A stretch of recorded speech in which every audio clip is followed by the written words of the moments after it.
नमस्कार, सबकी नज़र में आप सभी का स्वागत है। मैं हूं श्याम शंकर पांडे।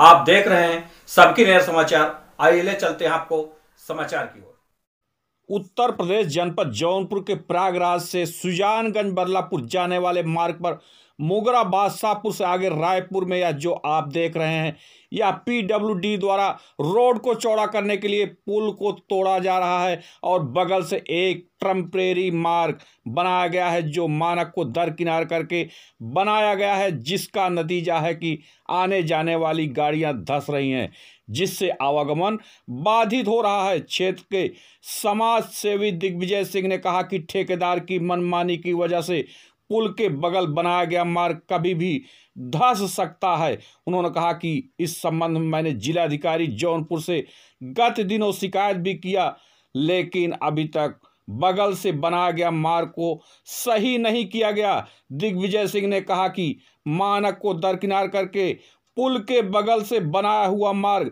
शीघ्र सही नहीं किया गया तो हम लोग बाध्य हो जाएंगे धरना प्रदर्शन करने के लिए, जिसके जिम्मेदार पीडब्ल्यूडी विभाग होगा। क्या कहा सबकी नज़र से बातचीत के दौरान दिग्विजय सिंह ने, आप खुद सुन लीजिए। पेश है सर्वेश तिवारी के साथ एसएस पांडे की एक खास रिपोर्ट। मोगरा बादशाहपुर से सुजानगंज मार्ग पर रायपुर के पहले जो है एक पुल है जी, जो बहुत पहले बना था आजादी के पहले से, तो उस पे अब निर्माण का काम पूर्ण हो रहा है, तोड़ के नया निर्माण हो रहा है। लेकिन लोक निर्माण विभाग द्वारा जो है बगल से मिट्टी डाल के रास्ता बनाया गया, लेकिन उसपे किसी तरीके कोई ट्रायल नहीं लिया गया जी, और ना ही उसको मजबूती से बनाया गया। और बिना ट्रायल लिए ही मेन NH 31 का पुल जो है तोड़ दिया गया और प्रतिदिन जो है ट्रक, उससे लोडेड ट्रक जाके वहां धंस जाती हैं, जिससे हम लोगों का जैसे आवागमन, बैंक है, अस्पताल है, सिपाहियों का आना जाना है, पेट्रोल पंप है और तमाम जो है यहाँ से लेके दिल्ली तक का रास्ता हमारे शाहगंज होते हुए जाता है। ये शेरशाह सूरी मार्ग इसका नाम रखा गया था। जब हमारा देश आजाद नहीं हुआ था तो अंग्रेजों को हराने के लिए हम लोगों के लिए सबसे सरल रास्ता ये था। लेकिन इस पे जो है ये ठेकेदार और पीडब्ल्यूडी एक्सीएन जी मनमानी तरीके से कार्य कर रहे हैं, बहुत हल्के में लेते हुए हमारे जनमानस को बहुत ही ज्यादा इन्होंने परेशान कर दिया है। ये वही है सुजानगंज मार्ग जो जा रहा है रायपुर वाला? जी रायपुर वाला। तो क्या इस संबंध में आपकी जो है कोई जनपद जौनपुर के जिलाधिकारी से बात हुई है?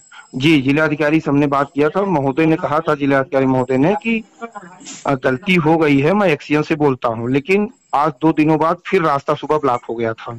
दिग्विजय सिंह साहब, हमारी आपकी बात हो रही है, आप सबकी नजर चैनल से बात कर रहे हैं, आपका समाचार देश में दिखाया जाएगा, चलाया जाएगा, इसलिए आपसे बात हो रही है कि जिलाधिकारी महोदय ने क्या कहा?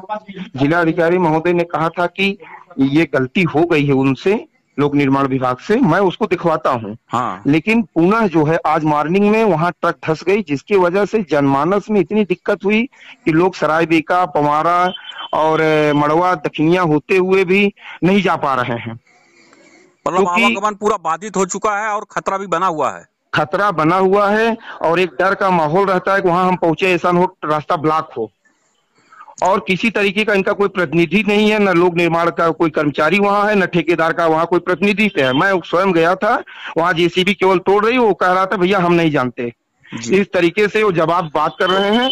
तो इस तरीके से अगर सिंह साहब ये देखा जाए, कोई आदमी अगर इमरजेंसी में बीमार पड़ जाए, उसको इलाहाबाद जाना पड़ जाए और सुजानगंज से उसको आना है और इलाहाबाद जाना है, तो फिर कैसे जाएगा?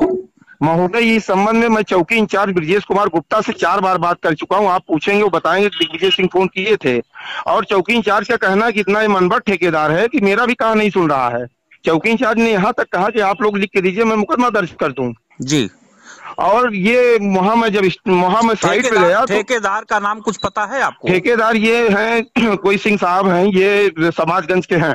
अच्छा जी हाँ। तो इस संबंध में जो है पीडब्ल्यूडी के इंजीनियर से बात हुई तो उन्होंने क्या कहा, कुछ कहा? पीडब्ल्यूडी के इंजीनियर का कोई ना नंबर, कोई स्लो बोर्ड पे है, ना तो कहीं उनका नंबर लिखा है। हमने नेट पे खोजा, नेट पे जो नंबर हमको पीएमटी लाइन का मिला वो डेट बता रहा है।